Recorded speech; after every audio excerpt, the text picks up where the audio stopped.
حكايتنا بتبتدي بواحدة بتقول لقد كان حول على الوتد مشهد عظيم، وفي صوت حد بيقول احرق الساحرة أيتها الساحرة الشريرة الموت لك. وبتقول هل أعاقب على خطايا اللي ارتكبتها؟ وبتنقل بيها المشهد بتقول أرغوث لقد أحضرت شعر ولي العهد.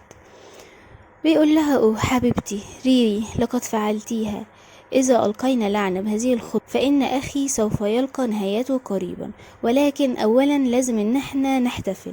بتقوله تمام أرغوث، لكن أليس الأمر مفاجئ بعض الشيء؟ بيقولها تمام، كما ترين فإن الحرق على الوتد أسهل بكتير من ترتيب حفل زفاف. بتقول بطلتنا أولا للتآمر في مقتل ولي العهد، وكان ذلك من أجل الرجل الذي أحببته، إنها بتتعاقب على ده يعني. وبيجي اخو ولي العهد وهو بيقول اخيرا مسكنا الساحرة، وبيجي ناس عشان يقبضوا عليها. بتقول انا مش ساحرة اري الحقني. بيقول لها بالخصلة دي ألقت تعويذة شريرة على أخي، يلا اقبضوا عليها. بتقوله ايه الخطأ اللي أنا عملته؟ اري الحقني أرجوك ما تعملش ده فيا. بتقول بطلتنا ثانيا بعاقب كمان للتشبث بيه وعدم القدرة على قبول خيانته. بتيجي وهي مسجونة وحد جاي عليها وبتقول كان لقد أتيتي، وبتبصلها كده بتقول لها هل يمكنك من فضلك مناداة اري من أجلي؟ لابد أن هناك سوء تفاهم. بترد عليها أختها وبتقول لها أختي المسكينة حتى الآن أنت لا تفهمين شيئا، لقد كنت أنا اللي نظم كل حاجة. بتقول لها هنا البطلة كان الوقت مش مناسب للنكات اللي انت بتقوليها دي. بتقول لها أختها أنا من أصدر قرار لقتل والدينا في الأساس، والشخص اللي أشعل النار في المنزل في اليوم اللي توفت فيه أمنا وترك الندبة دي على وشك. وبتوريها ايدها. بتقول هنا بطلتنا الخاتم الماسي ملك الام أرغوث المتوفاة، هل يمكن ان يكون؟ بتقرب منها اختها وبتقول لها انا الشخص الذي يحبه عزيزي أرغوث حقا. بتكون مصدومة بطلتنا وبتقول مش ممكن، ما تبصيش ليا بالطريقة دي. بتقول لها كان لقد أردت فقط نفس الأشياء اللي انت كنت عاوزاها. وبتقول سيصبح أرغوث ملكا قريبا كما تمنيت، وكمان عندما يحدث ذلك سأقف إلى جانبه كملكة. بتقول لها هنا بالتأكيد ده مش ممكن ان هو يكون حقيقي، يا كان أرجوكي قولي الحقيقة. بتقول لها هنا كان هل كنت تعلمين يا ريري حتى قبل أن يتم تبنيني لقد كنت مغرمة جدا بعائلة هيليت؟ عائلة هيليت دي اللي هي عائلتها يعني. بتقول لها ودلوقتي بمجرد موتك كل ما ينتمي إلى هيليت هيكون ملكي أخيرا. وبتقول لها شكرا لك على كل ما فعلتيه لأجلي أختي العزيزة. وبتسيبها وبتمشي. بتقول هنا ريري أكاذيب، من فضلك أخبريني إن كل ده مجرد أكاذيب. وبتقول ثالثا بعاقب كمان لأنني وثقت بغباء بأختي غير الشقيقة اللي اقتربت مني بقصد واحد بس، وهو أخذ كل ما أملك. وبتقول حتى لو أخطأت فده مش ممكن إن هو يكون صحيح، كيف لهم أن يفعلوا ده بيا؟ بتقول الحمقاء رينيت أو ريري قصدها هي يعني. بتقول ان هي قعدت تدعي اللحظات الاخيرة من حياتها ان رب يكون رحيم بيها ويمنحها فرصة للتكفير عن خطأها واعادة كتب المصير البائس ده. فجأة بتسمع صوت حد بيقول لها والدك هيكون هنا قريب. بتقول الصوت ده انا عارفاه كويس جدا. بتقول لها اسرعي رينيت. بتقول لها ده صوت واحد بس انا ما نسيتهوش ابدا، امي. بتبص تلاقي امها جنبها بتحضنها وبتقول لها اشتقت ليكي جدا. بتقول لها بتتحدثي وكأننا ما شفناش بعض منذ سنوات، وبتسألها اذا كانت شافت كابوس ولا لا. بتعيط هنا رنيت وبتقول كابوس، وتبص حواليها بتقول كل الأساس على حاله كما كان قبل وفاة والدتي في الحريق، وأيضا أشعر بأن جسدي أصغر. بتقول لها أمها أنت أخدت قيلولة صغيرة بس، دلوقتي يجب أن نستعد لاستقبال والدك. بتقول هل ممكن أن تكون حياتي الماضية المأساوية ليست أكثر من كابوس طويل ومرعب؟ بتقول كل ده يبدو كأنه حلم. وبتكون فعلا راح عشان تشوف أبوها. أمها بتقول له أهلا بعودتك عزيزي. بيقرب منهم أبوها وبيقول لها أملك شخص أود تقديمه لك. وبيدخل بنت شعرها أصفر بيقول لها تقدمي يا صغيرتي. بتقول لهم مرحبا. بطلتنا هنا بتكون متفاجئة وبتقول مش ممكن كان، وبتسأل هنا أمها مين الفتاة دي. بيقول هنا أبوها لقد فقد والديها في حادث التعديم، أعتقد أنه ينبغي علينا تنظيفها قبل أي مقدمات مناسبة. بتقول هنا أم ريري إن ده مؤسف جدا. وتقول ريري كان هناك انهيار منذ 10 سنوات في المنجم الذي كان يملكه والدي، لقد كان اليوم الذي التقيت فيه بكان هو كده بس. وبتفتكر وقتها أمها كانت قالت المسكينة أنا سعيدة لأنك هنا. وبيقول أبوها أعتقد دايما إن هو هيكون من الرائع إن يكون عند ريري أو رينيت أخت أكبر منها. وبالفعل كانت وقتها بترحب بيها رينيت على إنها أختها. بتقول هنا ريري كان وأنا قد أصبحنا أنفسنا الصغيرة، ذكريات ماضي في ذهني بتتمشى دلوقتي، وبتقول ربما حياتي الماضية ما كانتش مجرد حلم، لقد منحت فرصة أخرى علشان أكفر عن خطاياي.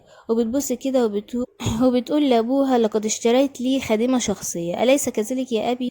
طبعا هنا بتتفاجئ كان، بتقول له هنا ريري أكيد كهدية لي مش كده يا بابا؟ وبيقول لها تمام، أعتقد إن جعلها خادمتك الشخصية مش هيكون فكرة سيئة. بتقول له هنا بطلتنا ولكن أنا عندي بالفعل رايلي، مش محتاجة لأي خدامة تانية. وبتقول لو عدت فعلا للماضي إذن هذه المرة سأتأكد من أنه ليس لك مكان في عائلتنا. وبتقول له لماذا لا ترسلها إلى تانر بدل من ذلك؟ لقد سمعت أنه يبحث عن عاملة. بيفكر أبوها بيقول لها تمام، تبدو كأنها فكرة جيدة. بتقول له شكرا لقبولك رأيي يا أبي. بتقول هنا ريري يجب أن تكون متعبا، من فضلك احصل على بعض الراحة، أراك في العشاء. طبعا التانية بتكون متضايقة جدا ومحبطة، وبتقول لقد علمت دائما أني مختلفة، على عكس منجم الفحم القذر اللي نشأت فيه. شعري العاجي كان يحمل هالة من النبلاء. وبتفتكر وقت ما كانت بتقول أنا مش عاوز أرجع للبيت، وبتفتكر أبوها وأمها وهما بالشكل وبيضربوا بعض على العشاء وخناقات ملهاش أي لازمة. وبتقول أنا ما كانش عندي أي شبه بوالدي الوضيعين، لقد عملت بلا نهاية حتى أصبحت يداي وقدماي متعبتين ومتألمتين. وبتقول من فجر اليوم حتى سقوطي على السرير في الليل كنت بشتغل دايما. وبتشوف البنات وهم لابسين حلو متسرحين النبلاء يعني، وبتقول ما كانش في أي وسيلة لأي طريق تاني، حياة صعبة مثل هذه يمكن أن تكون حياتي. وبتقول ده مش المكان اللي كان من المفترض أن أكون فيه. ثم في يوم من الأيام حصل حادث. تسمع الناس بيقولوا ايه اللي حصل؟ المنجم انهار. المنجم. ماذا عن العمال بالداخل؟ حد بيقول قد تم دفن المنطقة بأكملها حول المنجم، ويبدو أن جهود الإنقاذ أصبحت صعبة للغاية. بتقول مش ممكن، الرب أنقذني أخيرا. شوف حد واقف. بتقول لابد أن يكون ده اللورد هيلت بارون تروكان. يجي حد بيقول له سيدي يجب أن نبدأ بالمناطق التي لديها أعلى فرصة ليه، وبيكون بيكمل فجأة بيلاقيها بتمسح في الحذاء بتاعه. بيقول لها هنا الراجل ايه اللي انت بتعمليه ده؟ ازاي تجرؤي على لمس حذاء البارون بإيديك القذرتين؟ بتقول له لقد أردت فقط أن أمسح غبار الفحم من حذائه. بتكون هنا عاملة دور التعبانة جدا والمتبهدلة في نفسها، وبتقول أنا أسفة. بيقول هنا البارون من هذه الفتاة؟ وبتقول له لقد مات والدي في الحادث وليس لدي مكان لأذهب إليه. وبتبدأ تعيط وتتنحنح له يعني. بيقول لها مفيش مكان انتي تروحي ليه؟ مسكينة جدا. وبسألها إذا كانت عاوزة تروح معاه لمنزله. طبعا بتتفاجئ وبتقول له لا أستطيع ذلك يا سيدي، ده أكيد مش هيكون صحيح. وبتقعد تعيط تاني قلب وبتمثل يعني، لكن في الآخر بتوافق وبتقوله انت كريم جدا زي ما بيقول. هو بتقول انا عرفت ده، لقد كان من المفترض دائما ان اكون جزءا من عائلة هيلت. وبتقول في اللحظة اللي وقعت فيها عيناي على العقار الفخم المنزل هيلت لقد أكدت غرائزي ما كنت أعرفه دائما. بتقول لقد وصلت أخيرا للمكان اللي بنتمي ليه حقا. لكن بتفتكر كلام ريري لما قالت لقد اشتريت لي خادمة شخصية مش كده يا أبي؟ وبتتعصب تاني. وكمان لما قالت انها مش بتحتاج لأي خادمة، وبتقوله ليه ما توديهاش لتانر بدل من ده؟ لقد سمعت انه يبحث عن عاملة، ان نهايتها في الاخر هتكون عاملة يعني. وبتقول كما كان مصيري الحقيقي وشك ان يكشف، تلك الفتاة المزعجة تقرأت على الوقوف في طريقي. يقولون ان اجمل الاشياء في الحياة تأتي محاطة بالمصاعب. وبتقول كانت واقفة هناك مرتدية ثوبا أنيقا مثل أجنحة الملائكة، يديها ناعمة وبلا عيوب وشعرها لامع ومثالي، حتى ضحكتها كانت غير ملوثة باليأس. وبتقول كل ما امتلكته كان ينبغي أن يكون ملكي أنا، لقد فهمته الآن، يجب أن تكوني امتحاني النهائي. وبتيجي وهي راحة للعيلة اللي هتقعد معاها. حد بيقول لها لقد قلت لك ليس لدينا حاجة للفتاة. بيقول لها البارون طلب بنفسه ان احنا نستقبلها ودفع علينا مبلغ كبير مقابل ده.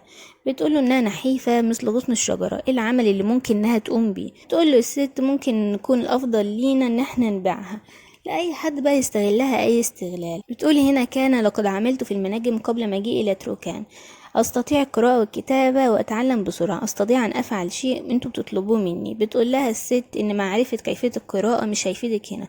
بتقول لها لا، إنها تفيد هنا، لأن كتابة الأشياء تساعد على الحفاظ على الذاكرة. إذا احتفظت بسجل لمن طلب ماذا ومن دفع هتتجنبي الخسائر، لأن معاملاتك ستكون أكثر دقة. وبالإضافة لده فأنا آكل قليل وأعمل بجد. وبتقولها من فضلك امنحيني فرصة.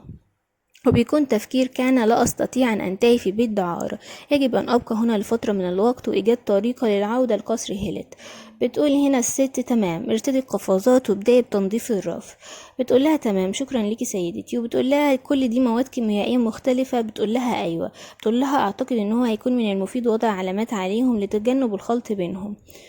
وبتقول لها ان الزجاجات تبدو متشابهة جدا. بتقول لها الست ركزي بس على تنظيف الرف، فانت ممكن تكسري حاجة ما اذا لم تكوني حذرة. بتقول لها هي المواد الكيميائية دي خطيرة للدرجة دي؟ بترد عليها الست وبتقول لها لو لمستي حاجة من المواد الخطيرة دي ممكن انتي تموتي. بتبص لها بخباثة كده وبتقول لها تمام. نقل بينا المشهد لريرو، هي قاعدة مع أبوه. أمها بتقول له قلت إن أنت هتحضر حفلة تخرج بكرة مش كده؟ بيقول لها لا أستطيع أن أصدق أن الغد أتى بالفعل. الوقت يمر بسرعة بالتأكيد. سأغادر مبكرا نظرا لأن الرحلة إلى بوردن طويلة جدا. بتقول ريري أتذكر الآن أن جامعة بوردن الوطنية كانت تعقد دائما حفل تخرجها في الوقت ده. هو بتقول إذا كانت توقعاتي صحيحة سوف يحضر كل من الأميرين الحفل ده، ولي العهد بنبرك والأمير أرجوس اللقيط اللي تخلى عني بقسوة. وبتقول هنا لأبوها أبي هل يمكنني أن أرافقك للحفل ده؟ لها أمها هتكون رحلة طويلة جدا وانتي بتعاني من الحركة في العربية. بتقول لها هنا أنا مصممة. أبوها بيقول لها تمام لو كنت عاوزة تيجي فمش مشكلة. فبتقول له تمام وبتشكره. وبتقول في الماضي ما كانش عندي أي اهتمام بحفل التخرج، ولكن المرة دي مختلفة لأن خطتي الرئيسية عشان تنجح لازم إن أنا أقابلك دلوقتي. وما بتجيش قصدها على إن هي تقابل مين. يا ترى ايه خطتها في ان هي تنتقم من الامير اللي خانها؟ هل هتلعب على اخوه هتخليه هو الملك ولا هتعمل ايه؟ ده اللي هنعرفه من خلال القصه. ما تنسوش تعملوا لايك واشتراك في القناه، سيبوا رايكم في كومنت، تقولوا لي اكمل في القصه حابينها ولا افكس لها واشوف غيرها. الى اللقاء في الفصل القادم او القصه الجايه.